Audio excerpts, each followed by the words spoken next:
Hello, my fellow sales leaders and sales practitioners. National Sales Leaders Conference is here again. My name is Abbiw, convener for the National Sales Leaders Conference, CEO for MGA Consulting, and President, Chartered Institute of Marketing Ghana. I'm very excited. You asked and we listened. The second edition of the National Sales Leaders Conference 2025 here in Accra is happening live at the Accra International Conference Center from the 19th of August to the 21st of August. Yes, this time it's a 3-day event. You heard me right. 3 days of insightful panel discussions, workshops, and seminars. This year, we are having over 68 speakers drawn from various sectors of the economy, from health, from banking, from IT, from insurance, from trading, from various sectors of the economy. We're expecting 2,000 participants. Have you bought your ticket yet? The early bird ticket is selling now at 1,500.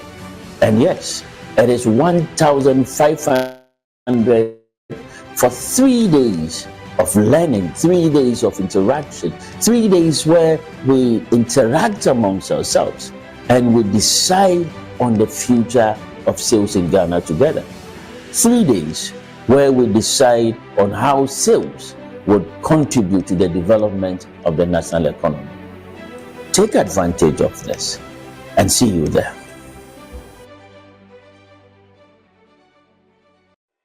Hello, my fellow sales leaders and sales practitioners. National Sales Leaders Conference is here again.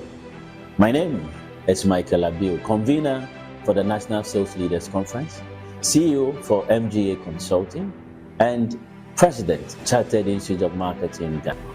I'm very excited. You asked and we listened. The second edition of the National Sales Leaders Conference 2025 here in Accra is happening live at the Accra International Conference Center from the 19th of August to the 21st of August.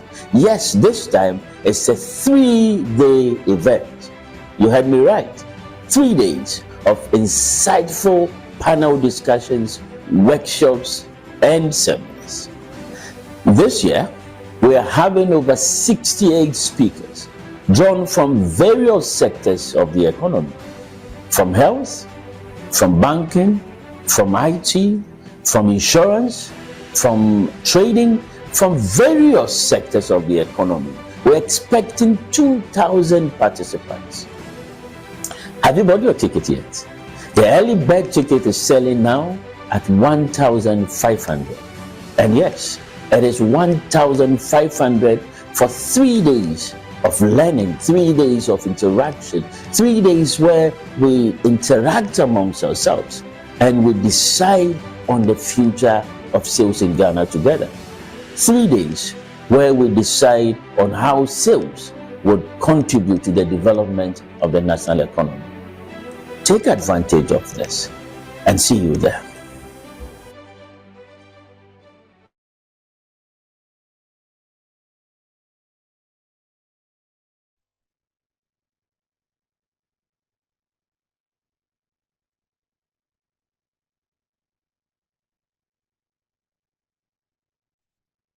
Hello, everyone. Good afternoon. My name is Abbiw, the head of marketing and communication for MGA Consulting Ghana Limited. I humbly welcome you all to today's webinar session. We hope that this will be as engaging as always that we have been doing this, and then we welcome you. Feel free and then enjoy the conversation. This is a monthly webinar organized by MGA Consulting Ghana Limited. And then MGA Consulting Ghana Limited is an indigenous company, fast-growing management consulting and capacity building firm in Ghana. We are focused on providing solutions with deep industry knowledge in the area of research and development, HR solutions, business strategy, and many more. So when you are able to see us, we can provide you with all these services. And then this is one of the things we do, providing insight and knowledge to our audience. We remain the overall best business promotion and consultancy service organization in 2024 at the Ghana Industry and Quality Awards. MGA Consulting is committed to delivering excellence in all aspects of our consultancy services. I'll go straight to introduce our guest and host. But before I do that, if you have any expectations in this session, you drop that in the comment section and then let the guest and the host know. And I know that by the time we end this session, your expectation will surely be met. So you can leave your comments at the comment section or in the chat, and then we will bring it up to our guest and host. So I'm glad to introduce our host to you, our ever ready Mr. Michael Abbiw, who is an accomplished governance expert, a trainer, Accra International Conference Center from the 19th of August to the 21st of August. Yes, this time it's a 3. Mr. Michael Abbiw has over 20 years of experience and is in the professional practice.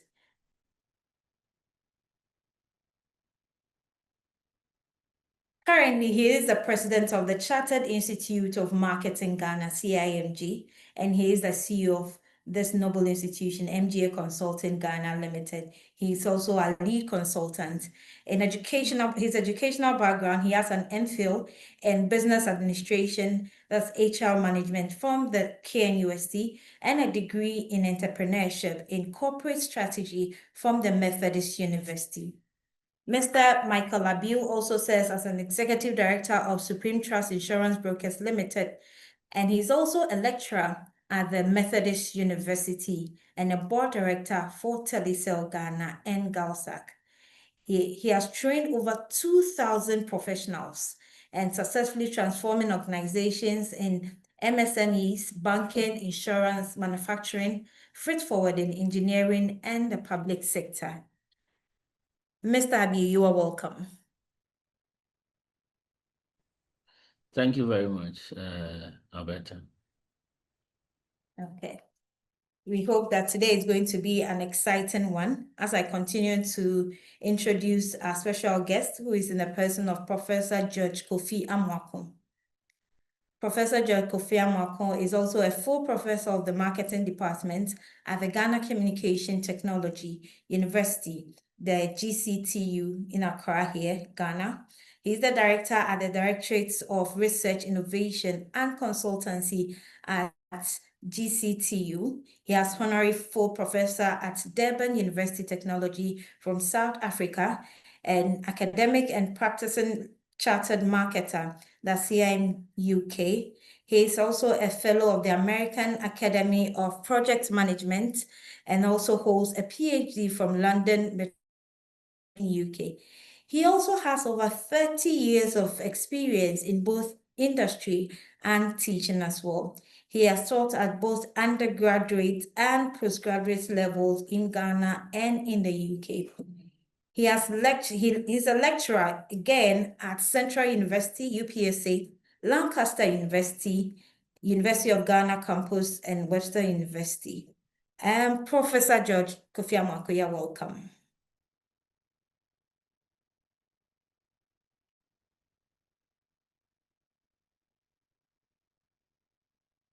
We'll Thank you very continue. much. Okay, Prof. Good to have you here.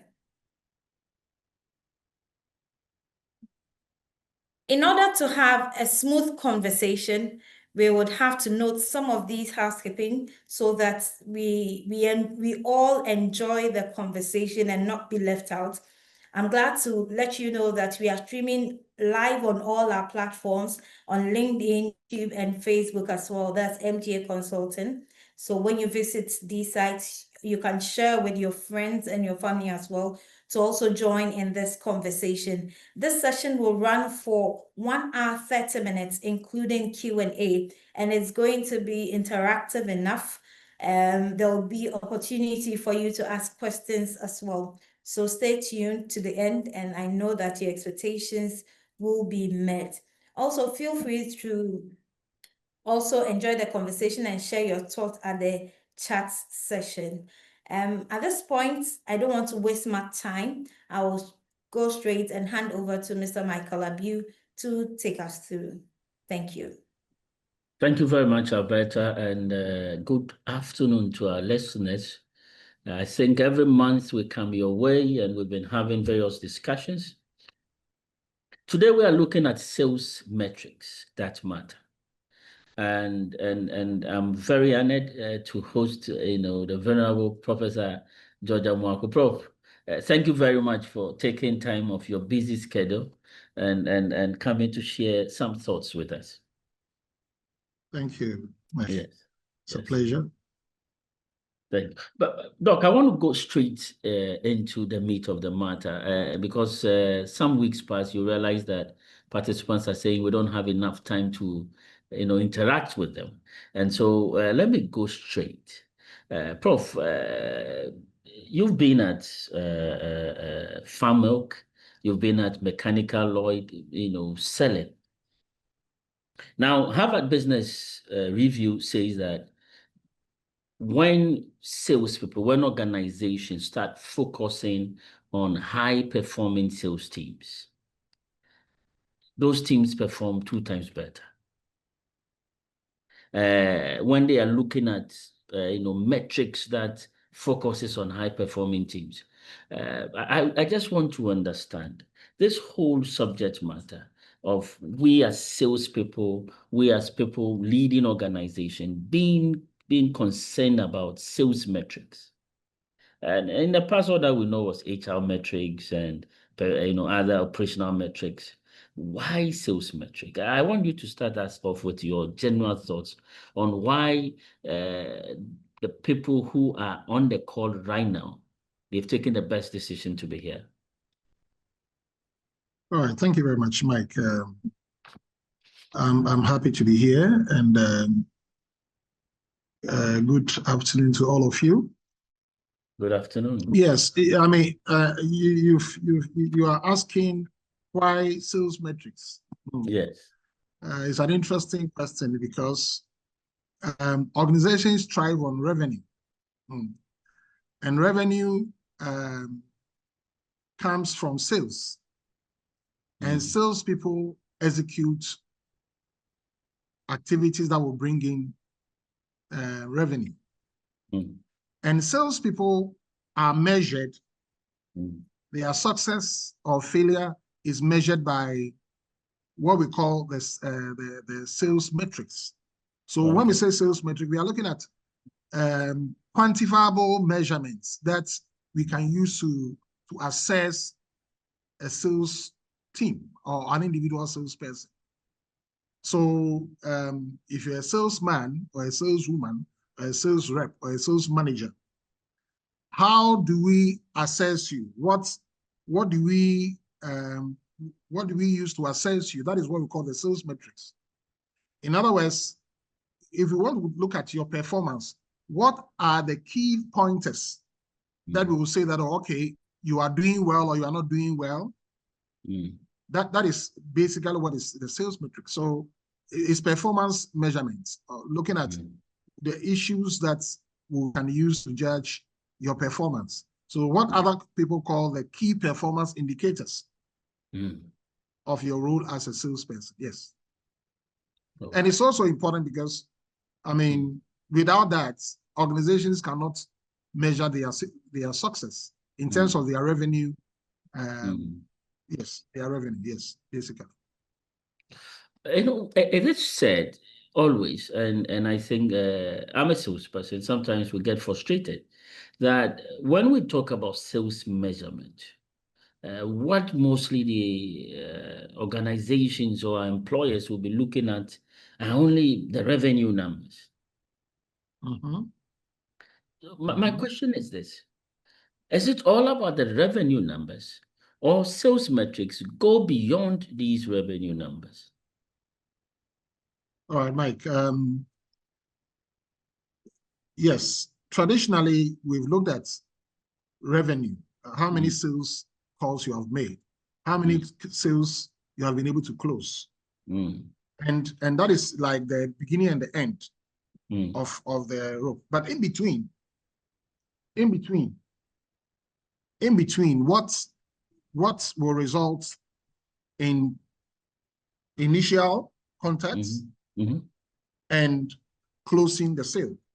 Yeah. That's the difference is what we now have to look at, because hitherto we've been looking at how do you get in touch with people, how do you make the contact, and then have you close sales.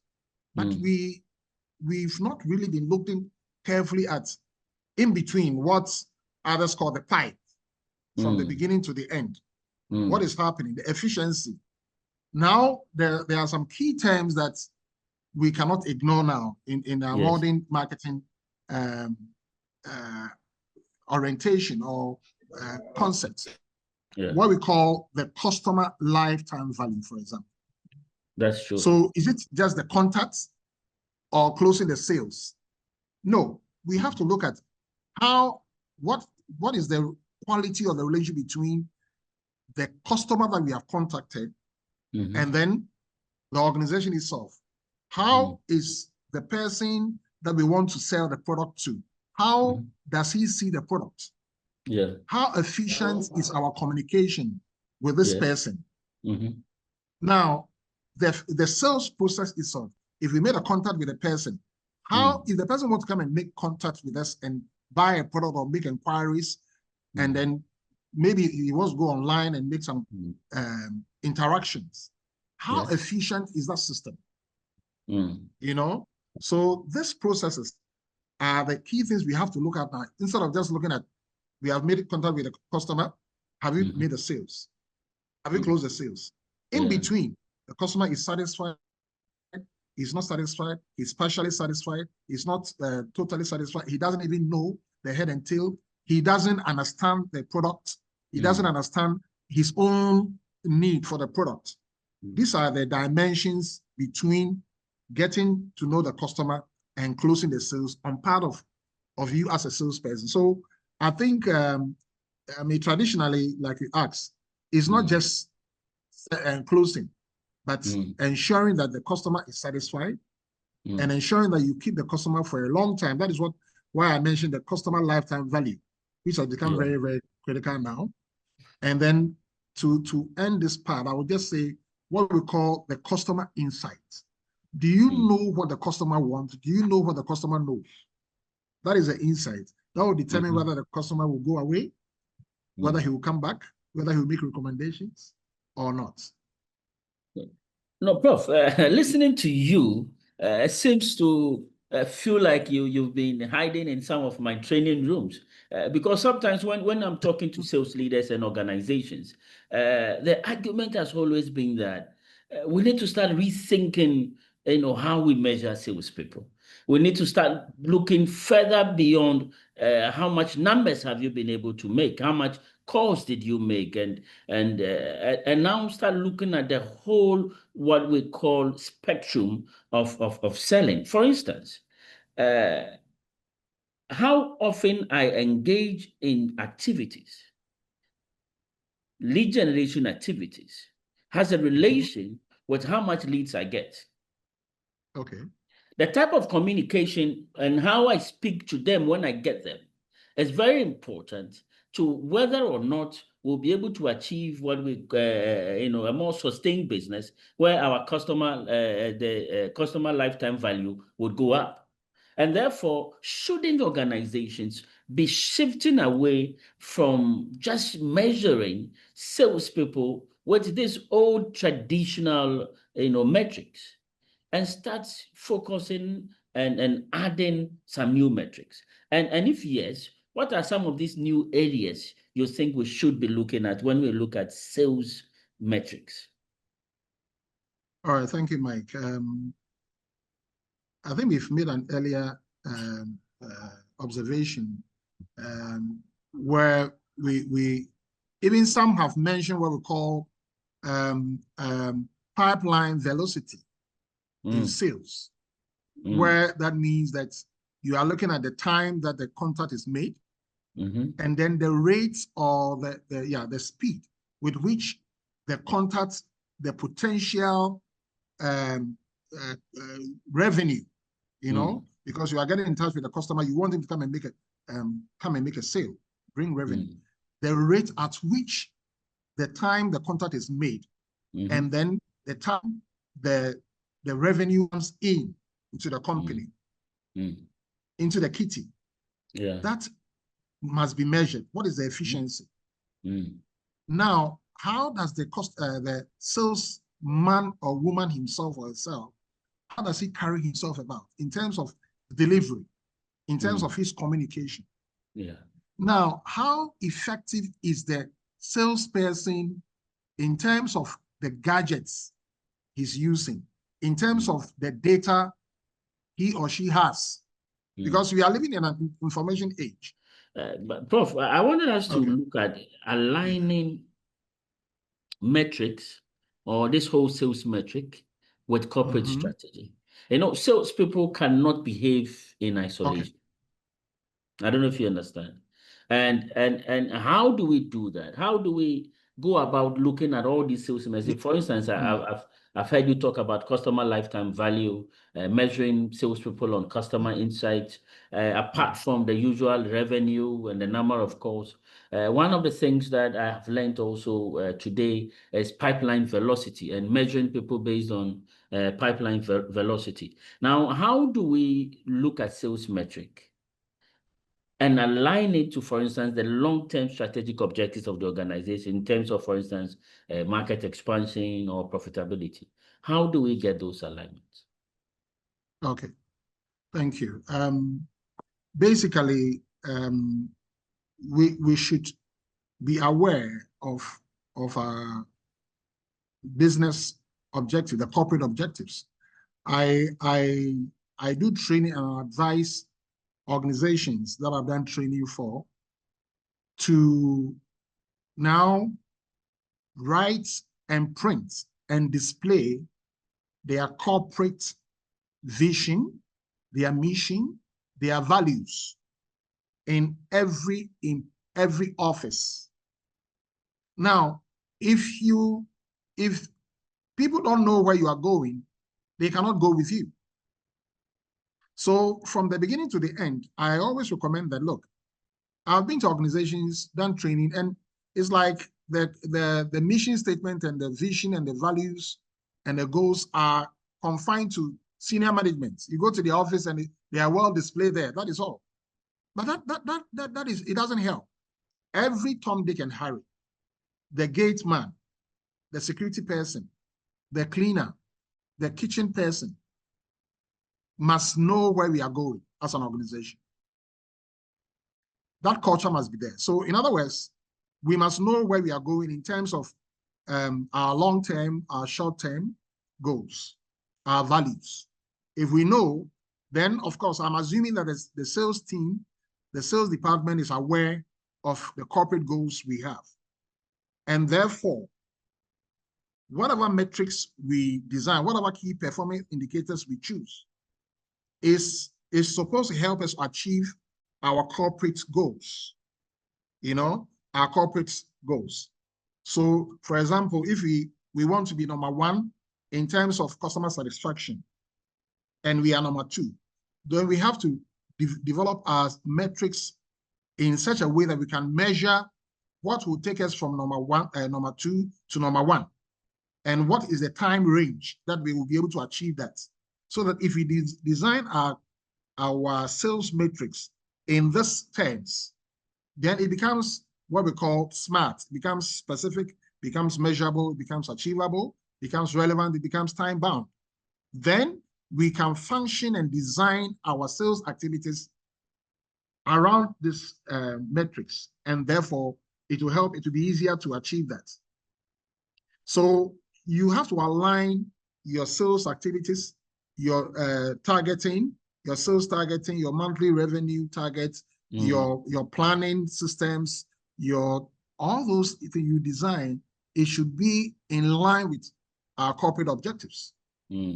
So we must be aware of what we want to, the revenue we target for every month, what our annual revenue is, what is our monthly sales targets.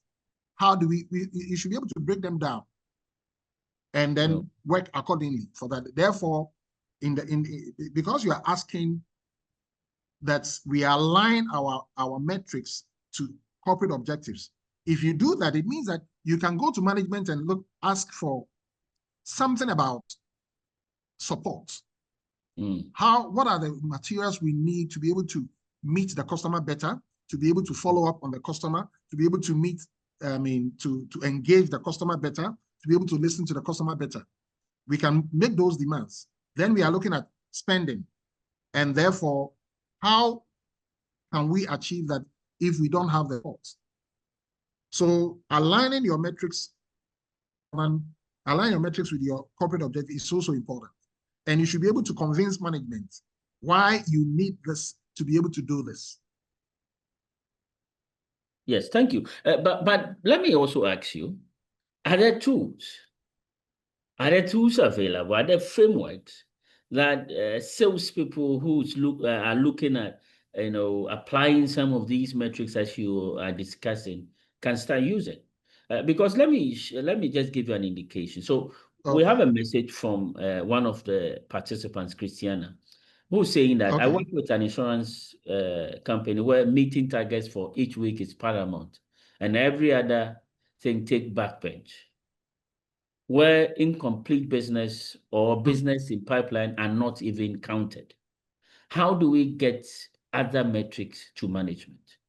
And so sometimes I dare to say that sometimes these managements, the people have grown into this leadership role where they don't even know about these metrics that we talk about, because that is what they were taught, or that's where they were training. All that is about is the number of calls and the number of revenue. How much money did you bring this week?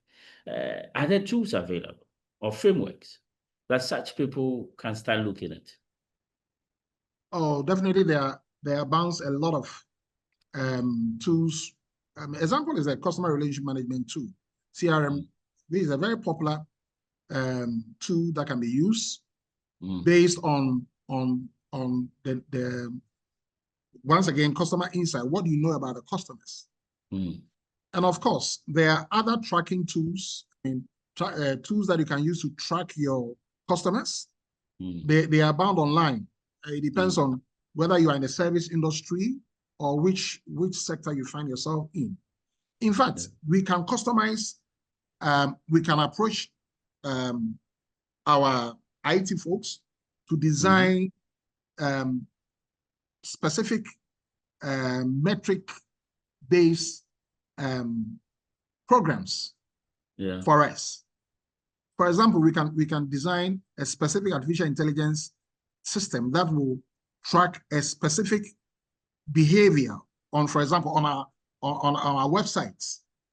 So these days, you just have to know what you are looking for, engage IT, and then ask for that design to be done for you. But there are bounds, a number of tools that you can use to monitor your customer behavior. For example, we have customer journey experiences, models, customer journey plans. These days, companies are looking at customer journey and customer experiences. At what point in the customer journey do you come in? What are the issues at each stage of the customer journey that you need to, and what are the specific things we need to engage the customer? So you don't bring something which is not at the right time for that customer, depending upon the stage of the journey of the customer. So you must really understand the customer journey and know at each stage of the journey what you should do in order to keep the customer going. If you need to drop the customer, where you need to drop the customer, if it's going to be an abrupt dropping or it's going to be a gentle drop. This brings to mind what we call is is every customer worth keeping? Yeah. You know, the old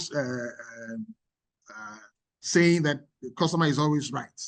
Yeah. You know, statistically, it's been proven that about 50%, 5% of customers, they come in to defraud companies. They come in to hurt companies. And we know the Pareto ratio, of course, the 20-80. So it's not every customer that you need to keep. And if you are keeping the customer, how are you going to keep the customer? At what length are you going to invest in keeping that customer? Because you have to look at cost-benefit analysis, what you are getting from the customer. So that's why I'm saying that you need to understand and know the journey, the customer journey. And therefore, what the customer insight you have about that customer, what are the needs of the customer? What are the capacities that you have as an organization? Can you meet the needs of the customer based on your institutional capacity? And if you can, what are the systems in place to monitor it? You know, follow-up systems, telephone systems. These days, we have a lot of, CRM models. We have a lot of CRM analytics that we can use to track our customers. Yeah. And if we do that, then I'm sure you'll be better off managing the customer the needs than just doing what we call the traditional engagement. Engagement. Prof, one of the things that I consistently meet when you engage with managers is that even with these tools, for instance, with these CRM models, it's built in a way that understands, let's say, some other markets. And you realize that depending on the organization, depending on the whether it's goods or services, and in fact, what type of goods or services or what industry that they find themselves operating in, we realize that the nuances becomes different. So in order to establish what the pipeline is, so that you can find the various data points that would allow you to be able to measure, becomes an issue.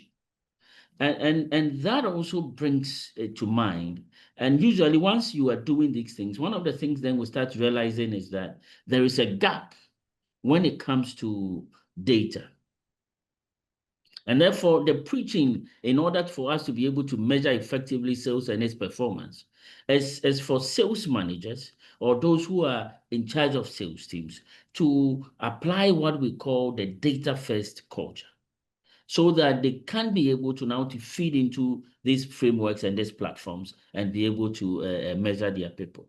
Now, what I'm looking for is this: whether there are, or if you can help us with some practical steps that these managers can take to have a data-first culture within the organization. So as sales teams, we are collecting the data, and that would help us be able to define the parameters. For instance, you said that we should be able to sit down with our IT team and let them design what we want. But in order for them to design, we need data.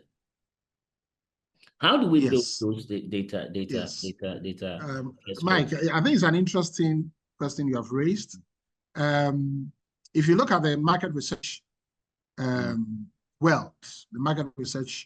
wealth, you are looking at billions, or if not trillions of dollars in the markets. We are in Ghana, and we have multinational companies like Nielsen and Co. here in Ghana collecting data. I had to do some work for Decathlon. You know the sports company, Decathlon. Yes. They are all over the place. Yes. The place. Yes. In fact, I'm going to stress on the importance of data. Before they are based in France. Before they came to Africa, Ghana specifically, they consulted me to do a survey for them, a research. So I had to bring a team together, statisticians, field people, marketers. We came together and we did a thorough data collection and data analysis. And we wrote a report to Decathlon in Europe. And based on the data, based on the information we gathered, we spoke to over thousands of people across the country. Yeah. We went to Kumasi, we went to all over the place. Yeah. It was based on the reports we provided. Then Decathlon International had the confidence to come and invest in Ghana. And since they came, they have not come back. And I can tell you, I mean, for sure that the data we provided is what they have used to expand since they came to Ghana. I've done a lot more top up for them since then. So you can do outsourcing if your organization hasn't got the internal capacity to do that. But if you have the internal capacity to do that, then make sure that, I mean, you equip the people within to be able to collect the data. But then, of course, you have to define what you are looking for. Then, if you don't have the capacity, there's nothing wrong with outsourcing it. We have market research companies. In fact, I can give you a list of market research companies in Ghana that do serious market research. So, I mean, you should be able to invest in that. And if you look at how much Decathlon paid me and how much profit they are making today, I don't think, I mean, I can't just phantom. It's so small. But here they are, they've been able to invest millions of dollars because they got the right data. So garbage in, garbage out. Yeah. If you really want to take a serious decision. Prof, for the benefit of some of my listeners, really, I know that what you've said, and they're using us is very good because so that MGA can be able to make some money. But let's take the standard sales manager who is, let's say, placed in Kumasi or is operating from the Western region, who is interested now to be able to build systems in place that would allow them to measure their teams and be able to know what the pipeline is and what the various stages are in order to be able to measure their teams. I'm speaking for that person. Any advice or maybe 1, 2, 3 quick steps that they could use in order also to be relevant in terms of their processes in measuring their teams? Okay. One, the salespeople on the field, they should be encouraged to collect data. In other words, managers should be conscious and encourage the salespeople on the field to bring information. Information is data. Well, somebody will argue that if you convert data to become information. But the point is that as you go to the field every day, you have salespeople, you have your customers on the field, you have your agents, you have your distributors. So the salespeople are always on the field. So they will know what is happening. They will see the competitors, what the competitors are offering. They engage the customers, and what the customers are saying, they are hearing it. They are telling, they can see what the competitors are also offering. What customers are saying, what the customers, the complaints, their body language, non-verbal communication about the product, the use of the product, the prices, and all those things are information you must develop probably.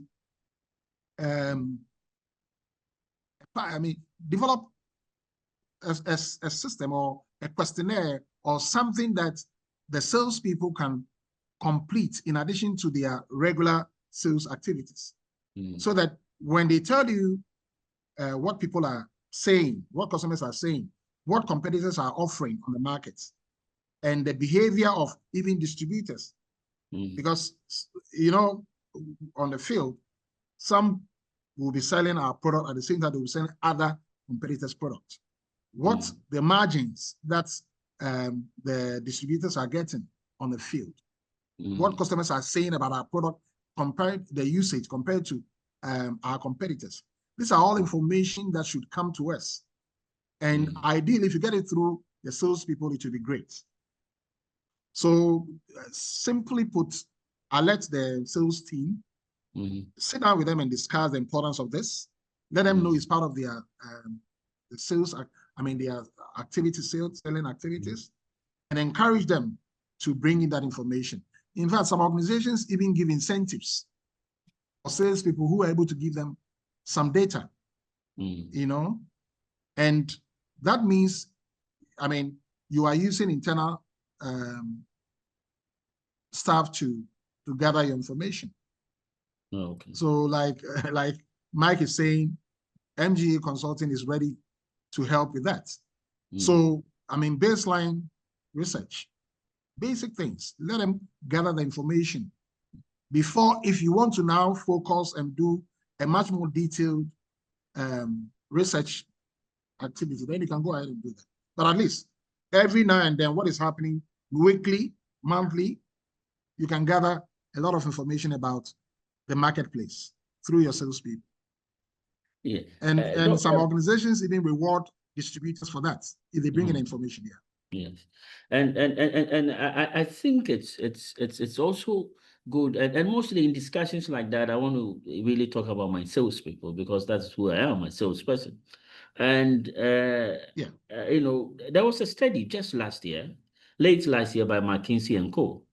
And in this study, it was clear that managers who track performance and act on it, who are able to set these various sales metrics and act on it, are able to grow 20% more than their peers.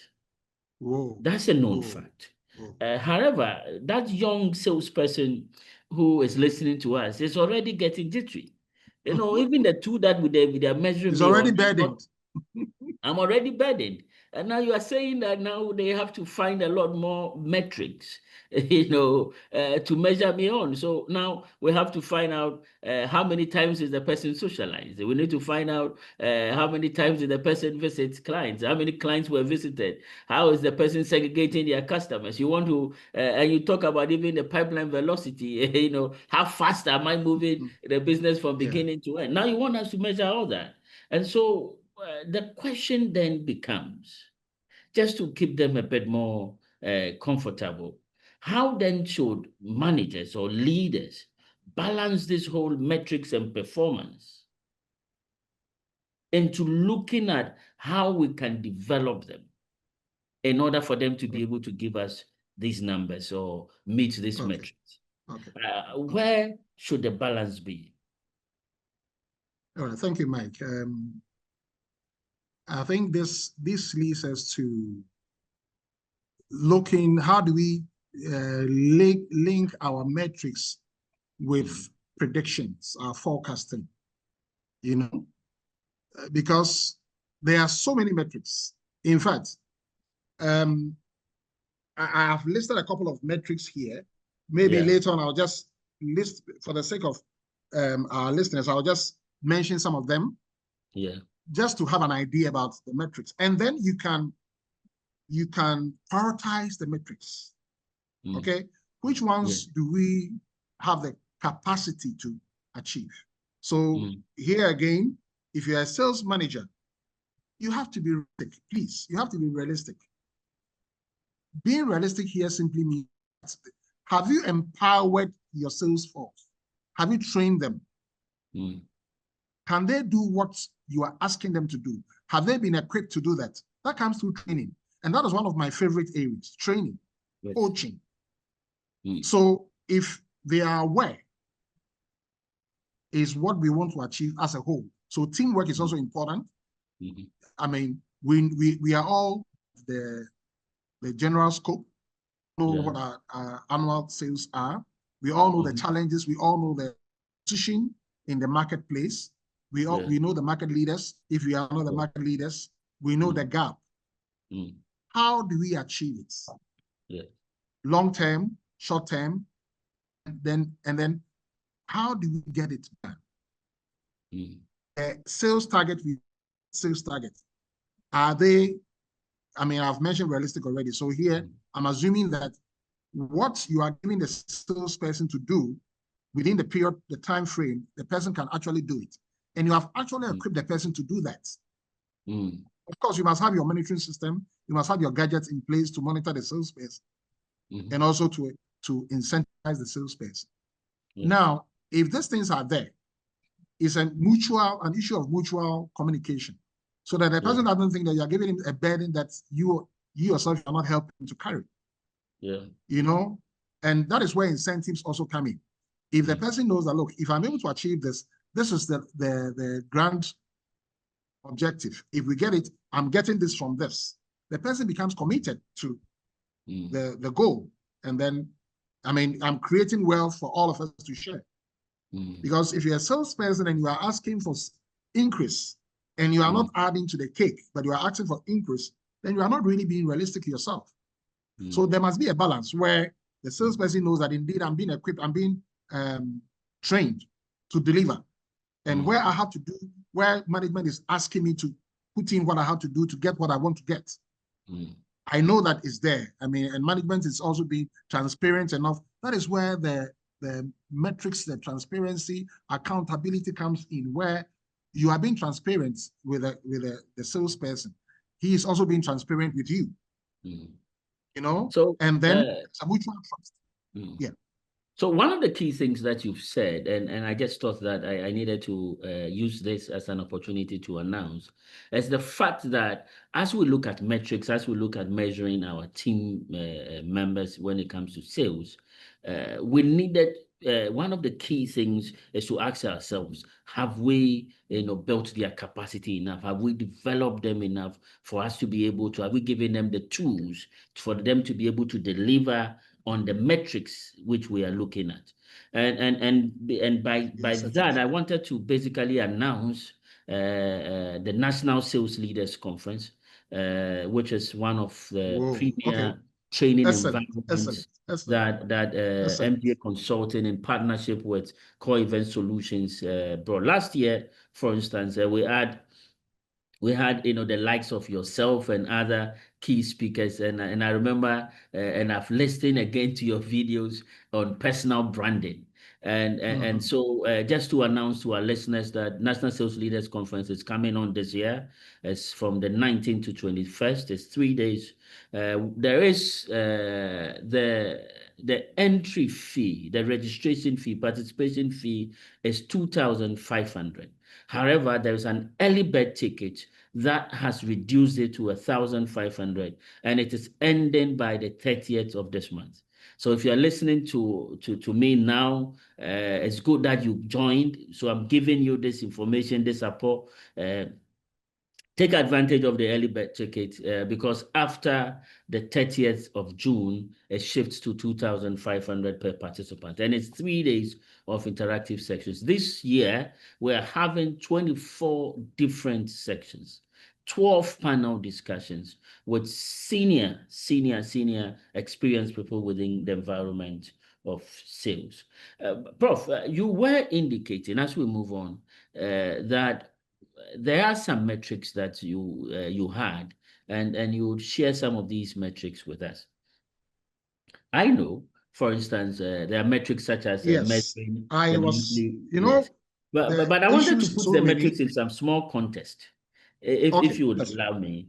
I wonder as you list this metrics, since some of our sales leaders and managers and CEOs are listening, as you list these metrics, if you can highlight or select some of them that doesn't put pressure on salespeople, but adds to revenue, adds to us meeting the target. I know it's a difficult one, but you know why I'm laughing? I'm laughing because you mentioned brands and sales performance. It's a typical example of what you are saying, that it doesn't put pressure on you.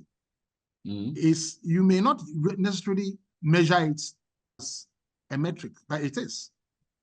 Because your personal branding, what you do for yourself, your self-development, your personal development, the goals you set, how you're able to think, the way you're able to think, has a significant impact on your performance, the conversion rates, the pipeline velocity, Mm-hmm. The efficiency, conversion efficiency. Mm-hmm. It can start from the way you think. Yeah. And the way you think is branding, is what you think about yourself, is the way you imagine your future, the way you imagine your performance. You know, Brian Tracy talks a lot about thinking. It's your thinking that would determine whether you are going to be a millionaire or billionaire or a thousandaire or a hundredaire or whatever it is. So it's your thinking. So this specifically is not really a metric that normally we measure, but it's something that we need to look at carefully. And looking at the capacity you are talking about, and that is where the training comes in, where people will be given the opportunity to go outside, take a break, maybe go out 3-4 days, stay in outside in Accra or somewhere, relax, and think through the future of the company. Those people should be able to. It's not all the time that we should always be rushing and going 24 hours. 3 hours. But it's said that we don't have time. You know, I've worked with organizations that say, why should I release my salespeople for 2 days? It's too much. That is addressing the question you are asking, where the issues are not something you can easily see, measured, but it's a thinking, it's a relaxation thing. We don't want to go on leave. We don't want to take holidays, and it's affecting our productivity. So as part of the training, people should be made how to think, how to love themselves, how to develop themselves, because when they are well developed and they have the confidence, even the issue of rejection will not affect them as salespeople. You know, so it's a psychological. I just hope that my employers are listening to you, so that when I'm taking the days off, it's not like I'm leaving them and going to enjoy. It's to think for them. But even if you are going to enjoy, what is wrong with that? Yes. You should enjoy. Why don't you want to enjoy? If you have money, when are you going to enjoy it? Are you waiting when you die? Somebody is going to chop all the money you have made. Please enjoy it whilst you are here. If you have bonus, please go out and enjoy it. Save some, of course, for your land and your children and family and all that. But what I'm saying is that love yourself, develop yourself, because nobody is going to love you more than yourself. And it reflects so much in how you deliver, how you become efficient in your delivery. So personal branding is also critical, the way you think. And it's been established that about 70 to 80% of current billionaires on the earth, they read not less than 50 books a year. And these books are self-help books. They are not fictions. So it tells you the importance of developing your brains. I mean, setting your goals, planning for yourself, having time for yourself and developing yourself, relaxing and knowing what you cannot do and what you can do, and not overstressing yourself. These are, personal values, personal value development, personal character development, and personal development issues you must engage in as a salesperson. Good. So I think that, capacity building, managers and directors must factor this into their capacity, their training. And I understand that now it's pretty much clear that metrics go with basically resourcing and developing your team members in order for them to be able to do exactly. that. But exactly. as you were going to because give if you don't train the person, some how of does the person the metrics? Because some of us are ready to write. Okay. Yes. I managed to list a couple of them. Some of them may go the traditional way. Yes. What we know. However, based on this discussions, yes, I would want participants to be able to differentiate or group them, and see out of this matrix, this number that have been listed, which ones will I be able to, how can I even group them? Can I group them? If I'm able to group them, how would I prioritize them? And which ones should I do first before the others? And which one can I do? Which ones that is beyond me that I need help? You need, if you cannot do it, you cannot do it. Okay. If you need help, you need help. Okay, You so know, Prof, before we continue, I wanted to quickly send a message out there. So if you are listening to us, please, you can send in your questions. In the next 5 minutes, you can ask, but you can also go into the chat area and send your questions to us. Kofi Abbiw, we've seen your question. We will be treating it very soon because I want to ask Prof one last question. Before okay. we now start looking at what listeners and some our participants are bringing in, and that question is the future of sales management and the future of sales measurement, so to say. All right. What role does AI play in that? This whole environment and conversations around AI, is it that we would be hearing and using AI for sales predictions and also to be able to address the shift and understand and measure how sales performance or how environment or sales figures are going? Will AI play a role in the future? Yeah, thank you very much, Mike. Mm. I think I will start by saying that there are a couple of platforms that we can get there to get information. Yeah. That helps us to be able to monitor our product performance and also our customer behavior. I mean, SurveyMonkey, Google Forms. In fact, I can list over 20 platforms that you can readily get in. Some of them are, of course, they are paid.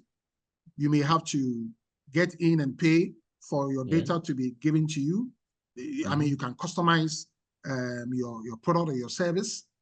These are all platforms with artificial intelligence systems that can help you to be tracking your sales performance and all that. Now, so the future is bright for salespeople. And like artificial intelligence is relevant to every Tom, Dick, and Harry on the planet Earth today. So, so is sales.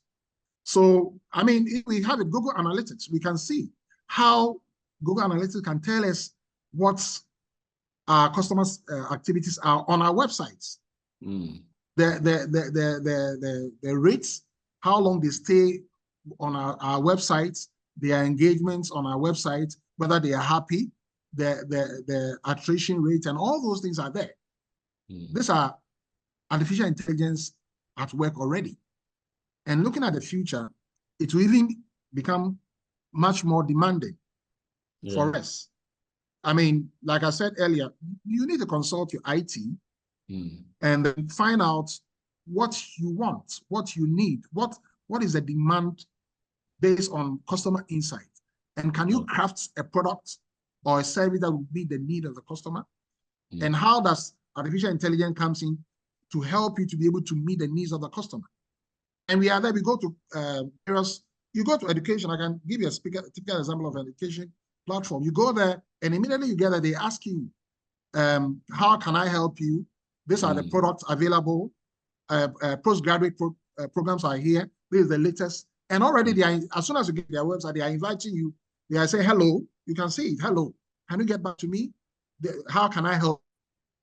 This is even going to be interesting because we are to levels where product design is going to incorporate every need or every request from customers. So I'm saying that for the future, artificial intelligence is so critical for us as salespeople. If you look at the World Economic Forum, they're talking about information. They're talking about technology. They're talking about programming. And they are not saying programming should be a skill. The World Economic Forum has come up with 10 critical skills that potential employees should have by the year 2025. They have revised some of them now, but in the year 2025, one of the key skills that was required is programming. program, technology and programming. So the programming is not, they are not asking computer science people to do programming. It cuts across whether you did medicine or you did pharmacy or you did marketing or business, finance or geology. You must know how to do programming. So it underscores the importance of technology in our design. Yes. It's quite interesting because one of the questions we have in the chat area now, which comes from our brother Kofi Abbiw, is very simple, and he takes the question comes from an observation, and let me read the observation before I ask the question. He says that I have observed that many salespeople are not typically tech savvy, which can affect the ability to use these digital tools for market intelligence gathering, as we are talking about, and also being able to collect data. Now, Kofi's question is this: what key factors should we consider when recruiting salespeople to ensure we don't compromise on both data collection and achieving sales targets? I don't know if you get where he's coming from. I've gotten it. Yes. What I'll say in the nutshell is you should do what we call digital marketing research. I teach digital marketing research. It's a new program we are teaching here. We are doing here in Ghana Communication Technology University. We are merging traditional marketing research with digital technology. You must know it. So long as you are a marketing person, you must know it. And one thing that will be required is programming. And you must learn programming. Those of you who are in school, if you are doing a graduate or master's program and some colleagues of yours are doing programming or something in the computer science department, please don't say it is for computer people. Go and learn it. Go and learn it. And there are a lot of the soft skills and programming programs you can do online. A lot of programs, Massachusetts Institute of Technology, Chicago, a couple of universities are doing some free programming courses. You don't pay anything for it. And for us as salespeople and marketing Prof, people, if I'm hearing I would you really right, encourage you to look for those ones and learn. Yes. Prof, if I'm hearing you right, what you are saying is that for me to be relevant tomorrow as a salesperson, I need to go learn programming. Programming is mandatory. Like I said, the World Economic Forum is saying that one of the critical skills they want to see potential employees who sit before them in 2025 to have is programming. So, Kofi, they are not referring to computer science. science. One of the key takeaways. If you want to develop a specific thing for your marketing, you are not going to ask IT people to come and do the thing for you. If you know it, you know how to do it, you can design it better. If you're a pharmacist, you can design issues to address pharmaceutical issues better than somebody who doesn't know the theories and then the in and out of pharmacy. So you must know it. So, Kofi Abbiw, I think listening to Prof, one of the key answers is this: that now, when you are recruiting a salesperson, one of the things, or even when you are doing the process of advertising for the sales role and designing your job descriptions and the requirements for the job, you must start looking at whether or not the person who is applying is IT savvy. And so that must be a prerequisite for recruiting salespeople as we are moving on. But Prof, let me ask and team, if there's any question on sales metrics, any question you want to ask, you can put it in the chat area or you can raise your hand and then we will look at you. Now, the other thing about measuring sales or sales measurement is about sales forecasting. And since we are within the environment of technology, it raises the issue of predictive analytics. Yes, it is, clearly. Now, my question is, what should leaders prioritize when they are implementing these tools? All right, thank you, Michael. I think leaders stand or fall by the knowledge or lack of knowledge in forecasting. In the past, we have seen chief executives have been sacked. Presidents of companies have been sacked because forecasting went wrong. But don't forget, forecasting is going to determine your materials, it's going to determine your scope, it's going to determine your recruitment, it's going to determine almost everything. So you must know forecasting. You must know it. You must know the tools for forecasting. Now, there are platforms, there are tools, modern tools for forecasting. You don't need to be Archimedes to know how to predict. You must engage the tools. Go online, learn about forecasting tools for your area. I mean, if you're a director, find out what software do you need for your people that will help you to be able to forecast better, to be able to predict accurately. And you don't have to be a statistician to do that. If you need to engage, if you need help, get statisticians, get people who are good to help you. I mean, you can't be all out. In other words, if you don't know how to do it, let somebody help you. Now, there are softwares that can help you to do that. There are consultants that can help you. You can engage organizations. You can engage some of us to help you to do it. Statisticians can help you to do it. The basic ones you must know. Because, like I said, if you're a director, if you're a manager, you stand or fall based on how accurate or inaccurately you predict your forecasting. Because your sales forecasting is going to determine the volumes, what the demand, the bank loans, everything. So it's also important for organizations. But as we look at forecasting, and we are coming to a close with our interactions, as one topic about, there is the metrics on one side. Yeah. There is, how do we monitor these metrics on the other? Yes. And I would like to take some of them one by one. And one key one, for instance, is sales dashboards. Sales tax force. Dashboards. Sales, dashboard. Okay. Dashboards. Is the use of charts, graphs, to be able to indicate performance of various sales team members. Now, and obviously at MTA, we are taking one of your advice that we need to build it in-house. So the IT team has built a software and created those dashboards that we can use to monitor. Where do we, or how does this sales dashboard help when it comes to monitoring performance using those metrics? Okay, Mike, I think the answer is within the question. Your dashboard, I mean, what are the items on your dashboard? What are the factors on your dashboards? The sales dashboard, what are the things that you are using to measure? Because the dashboard is supposed to point to you the critical things that you are going to use to measure your performance. So which one are you going to invest? Which one are you going to hold on to? Which one are you going to delete based on the performance? Which are you going to modify as we you move along? Yeah. So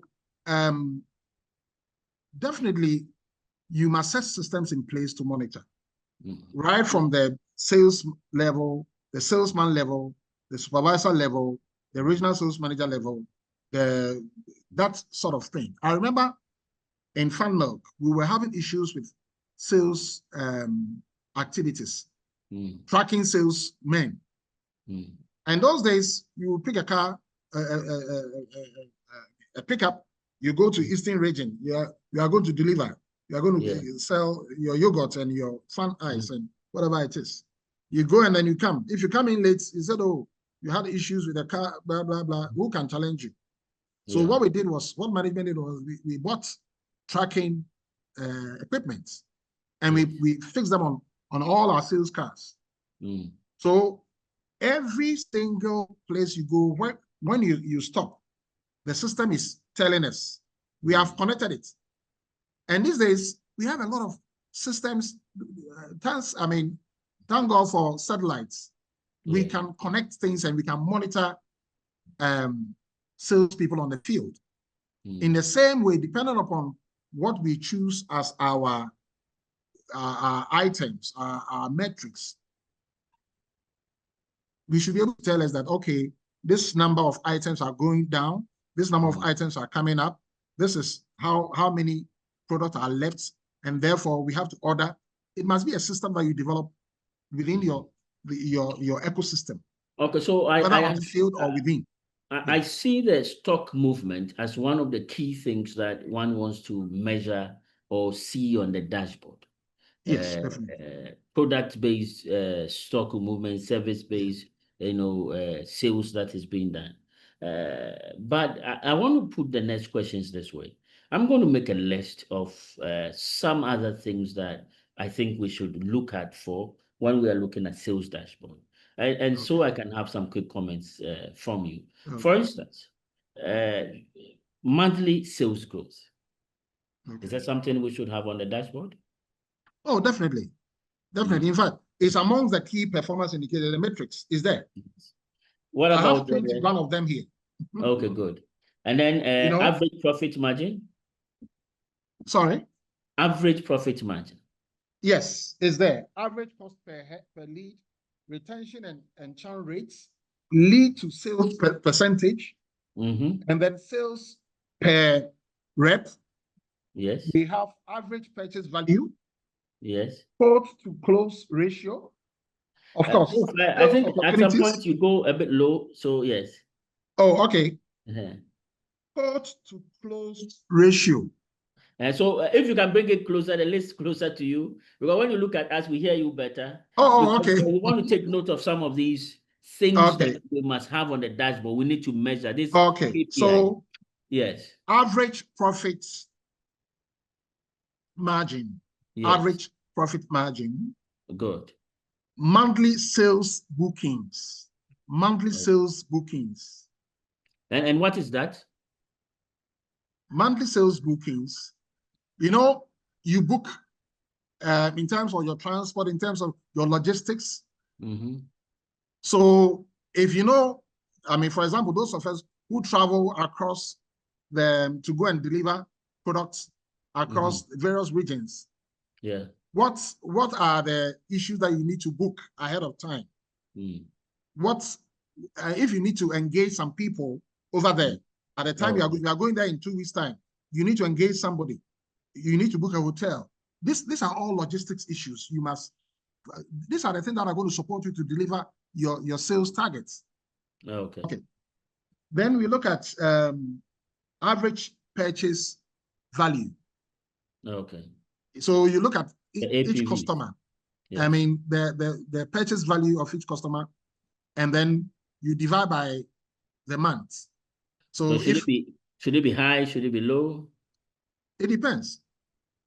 If it is high, is it realistic? Can we maintain what we have to find out why? You need to know what is behind it. The figure. So if it's consistent, then you may have to find out why it's consistent. If it's gone down, you need to investigate. If it's gone up, bingo, of course. I mean, if it's value, so long as it's value, if it goes up, it's always better. But is it accidental? Is it intentional? Was it done on purpose? Yeah. These are things that we should know, and that will determine. And then we have, of course, monthly calls or emails per sales rep. This is one of the old measures. Okay. But now we have content, we have email marketing, we have all those issues. So we can bring them in now and not just say telephone calls. It's no more telephone calls. Now even the SMS receiving and the number of SMS that are going in to customers can also be used as a measure. And of course, you look at your sales by contacts. Prof, before we continue with some of these things, there's one question here, albeit a bit long, but I wanted to read it out to see if we can have a solution for Courage. So the question is coming from Courage Bonuedi, and Courage says that if the performance metric for a salesperson is based on revenue contribution, and Courage, just to let you know, one of the things we are preaching here is that should not be the only measure. But he continues to say that, and the salesperson manages to generate a lead with strong potential to become a customer. But the cost of the service seemed to be high for the customer, who later prompted for a discount or a credit option. And the sales manager refuses to reduce the service cost. So obviously it's the officer who have generated a very good lead. Yeah, it's clear. And thinks it's very high, but the service cost is high. And therefore, client is asking for a reduction or a discount. However, the sales manager refuses to reduce the service cost or offer a credit arrangement. Who then is at fault if the salesperson is unable to meet the revenue target? Is it the salesperson for failing to close the deal, or the manager for not allowing pricing or financing flexibility that could have converted the lead into a sale? That looks like an exam question. But it's an interesting one because Yes. it's practical. It's very, very practical. And salespeople face it all the time. And you know, salespeople are normally accused that they want to meet their target, so they want to go and ask for discounts so that they can meet their target quickly and get their bonuses. Don't forget, if you're a salesperson, the team, as much as you think they love you, don't think they love you all, too much. You must be persistent. You must be transparent to win their confidence, because already they are suspicious. Yeah. Okay, so that is what I will start with. And then I will say that, look, we are in this business together. It's a teamwork. So the sales manager, don't forget, he's also there to meet his target. He also has target to meet. Yeah. So that is why the transparency, accountability comes in. Teamwork discussions, so that we know that, look, our pricing formula, for example, it shouldn't be something that is hidden, so to say. So that if I come down by this percentage, I know the costs, I know the margins, so I know the fixed cost is not going to help the organization in terms of our survival. Yeah. So though I'm pushing for the customer to buy it at a certain discount, I'm also mindful, because I know the issues as they stand. So there must be a balance. Of course, if you're a sales manager, I don't think you will say that the sales will just go, because if you can really discount and get a sales through, that will bring, better output. Any logical sales manager would do that. Yeah. You see, so I think I will end it there, because every situation demands, at times some sales managers can be unreasonable. They can be so rigid. We must also know the rates, you know. Yeah, but sometimes also I have always found situations where, like you said, and then it comes back to the sales leaders or the managers, where the discounts that the staff or the salesperson is asking doesn't make the business profitable. And because they don't have clear understanding of what goes into the pricing, like you are saying, making it very transparent, they tend to think that you are not reasonable, or you are not being, and I had a case with one of my staff today where I now had to explain to the staff what the implications are and the reason why we cannot pay this much, or the reason why we cannot accept this. Because when you do the calculation, you realize that then we are better off not doing the business at all. Or in some cases, you realize that not taking the business is even far more better than taking the business on our books. But generally, let me also add this to Courage's question. And Courage, there are some 3 key objectives that one must look out for if you're a salesperson. There are other objectives, but 3 main ones, and my focus is on the second one, actually. The first one is that one objective that we seek to meet all the time when we are selling is revenue growth, driving sales revenue. And that is one of the key objectives that we want to meet. The second one, which is for me very critical, is the contribution of every business to the organizational profits. Is the business going to give value to the organization? So when you are asking for reduction, you are asking for credits programs for the customer, will it eventually add to contributing to the organizational profits, or we are just adding numbers on the first side? We need to start thinking about that. And then the third key thing is whether or not you are achieving continuous growth with whatever that you are doing. And for instance, the purposes of these discussions is along those lines, where salespeople now must start looking at other things apart from just how to sell, how to close a business, how to do this. And now we must even look at the environment of sales metrics. Business. I know it's not an interesting topic, but it's a topic and it's an environment that we need to start, getting acquainted with and developing. Prof, our time is far gone. I want to take some last words from you. We have just barely 4 minutes to end. So I want to take some last words from you before we end. Yes. All right. I want to close up on what you just said about the survival of the business, so to say, the future, the continuous performance of the business. Salespeople must have that in mind, that the continuous performance of the business is what will keep them in business. And in being business, then their career objective and their goals, their family aspirations, and all those things will come to pass, will happen because the business is there to provide. But if the business is not there, there won't be opportunity to even talk about discounting. So this brings to mind the culture of ownership, the culture of ownership, where salespeople must consider themselves as business owners of the business.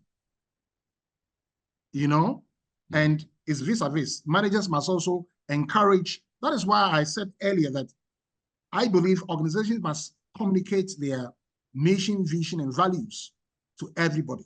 We must all know where we are going. And then if you are part of it, today you are only a sales person or you're a sales manager. But if you have the culture, the mindset that this business is for me, and therefore I'm going to do everything possible to let it survive, and let my children and my children's children come and also meet something that they can live with or live on, then you give it your best. And then in so doing, you realize that your company, your contribution is significantly, is recognized and is appreciated, and then you'll be rewarded accordingly. So I'll just say that, on closing, I'll just say that we need all, as salespeople, we need to develop ourselves. We need to be conscious of our environment now, and more especially when the issues of technology is in, we need to really leverage on technology. And it's not what we can do or our area of specialization, is what is needful now to be successful. If we need to get the skills that we need to get to, even if it's expensive and we can find a way of investing and getting it, let's do it, because that is the future. Thank you very much. Okay, thank you very much. And we are really out of time. Kofi Abbiw, I know you asked a question on key metrics, and that is also the last request I'm going to make of Professor George Amoako. Prof, you had this 21 key metrics that we started. So this is what the request I have of you, that if we can get access to this metrics, what we'll do is that we would post it on the MGA WhatsApp channel. And so I would want to encourage everybody that is listening to me to go to the MGA WhatsApp channel. So David, if you are listening to me, if you can bring the QR codes for people to scan and join the WhatsApp channel, we'll continue the conversation there. And then I'll be getting the list from Professor Amoako, and then we'll post it there for all of us to look at what are the sales metrics. And he's saying that there are 21 of them. You need to go take a look, you need to read through, you need to analyze, and you need to see which ones will be relevant for your business today. So David has the QR code. Please scan and join the channel, and we'll bring you that information. So I want to say thank you, Professor Amoako. I want to say thank you to all of you. I would hand over to Alberta as she wraps up today's event. So Alberta, thank you, and over to you. Okay, thank you very much, Mr. Abbiw and Professor George Amoako. We are very grateful for this insightful session.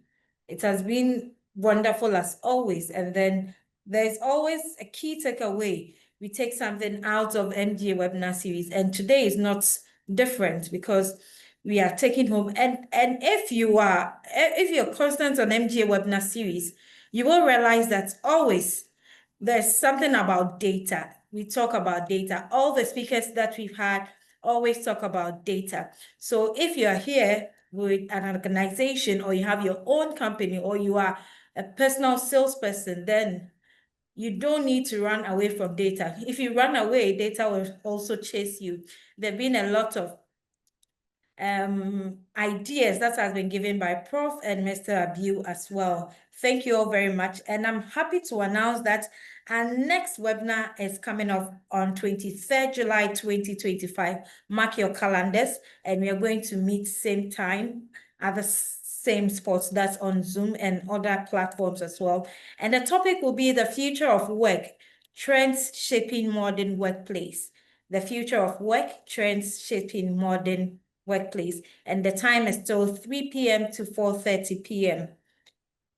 I know you will still join us as well, because always MGA is ready to give you that insightful sessions that you are looking for.